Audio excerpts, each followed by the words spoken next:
search Marketing on Main on Facebook, our organization page and Facebook business page will show up.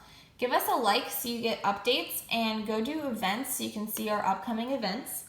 And if you click on, for instance, our February 12th event at the Bazaar, if you go to share and click invite friends, this window will pop up where you can invite individual people to the event.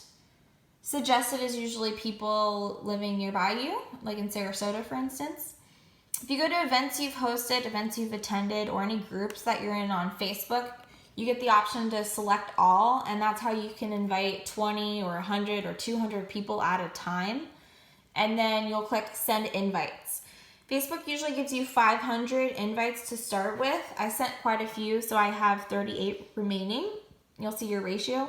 And once you've sent all 500, a box will pop up that says you have no more invites left to send. If you send us a screenshot of that, we will give you a $25 credit to vend at the next event if you send your 500. And if you can get 4 friends to send their 500, you'll get a $100 credit to be a vendor at the future event. So you could even go on their computer with their permission and send invites, have your coworkers do this as well. And this really helps us get the word out and promote the event. It probably takes 5 minutes tops, and we appreciate it. Thank you.